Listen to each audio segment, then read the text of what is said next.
President Ilham Aliyev and First Lady Mehriban Aliyeva paid tribute to the memory of those who had sacrificed their lives for the freedom of our country at the Alley of Martyrs.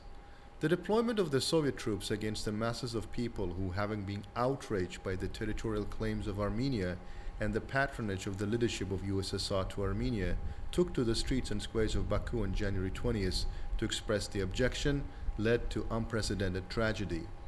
The massacre of peaceful civilians who took to the streets for the territorial integrity of their country, the murder of innocent people as a result of mass terror, showed to the whole world the criminal essence of totalitarian Soviet regime on the eve of its demise. The savage act of terror against Azerbaijani people, implemented by the military machine of the Soviet Empire, went down in the history as one of the most ruthless crimes against humanity. The tragedy of the 20th of January, which resulted in big losses and murder of innocent people, also showed the fighting spirit, the resilience and the pride of the Azerbaijani people, who were not putting up with the treacherous policy of the criminal empire against our country and who were striving for their freedom and independence. January 20th is not only a day of tragedy in the history of Azerbaijan, but it is also a history of honor.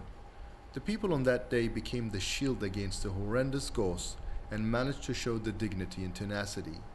These events directly demonstrated that the people of Azerbaijan were eager to fight for the restoration of their violated rights and sovereignty. Unfortunately, both USSR and the then leadership of Azerbaijan did not take any measures to bring to justice the perpetrators.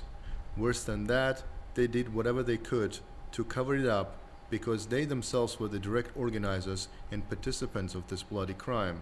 Heydar Aliyev's visit to the representation of Azerbaijan in Moscow to share the grief of our people and his denouncement of the bloody campaign against Azerbaijan by the Red regime was a kind of support and sympathy for our people. The people felt that day that they were not alone during those difficult days. With his statement, Heydar Aliyev in reality gave an assessment to the processes unfolding in Azerbaijan. He brought to the attention that the USSR leadership was not acting in good faith towards Azerbaijan. He also criticized the government, saying that the appointment of people who were servants caused a great divide between the people and the government. The creation of this divide first of all served to the interests of the central government and was the cause of all the future problems, especially of the 20th January tragedy. After a while, with the initiative and leadership of the nationwide leader Heydar Aliyev, the Supreme Council of Nakhchivan Autonomous Republic gave a political and legal assessment to this event on the 21st of November of 1990. After the demise of the government and restoration of the state independence of Azerbaijan, the Azerbaijani leaders who were preoccupied with the struggle for power did not carry out expedient work in order to investigate the causes of this grave crime committed against our people and bring to justice the perpetrators. Only following the return of the nationwide leader Heydar Aliyev to office, the events of the 20th of January received political and legal assessment at the state level in 1994. So, the 20th of January went down in the history of Azerbaijan as the peak of heroism.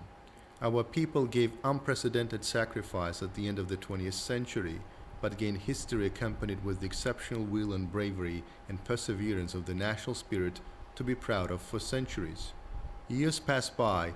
The successes of those who paved the way for the independence on the bloody night of the 20th of January created reality by liberating the occupied territories, and the Iron Fist claimed the victory.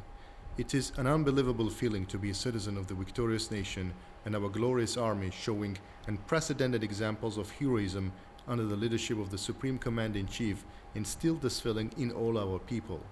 Now we have an image of the victorious people and we created this history as a nation. This is a triumph of self-confidence and exultance in one's own eyes.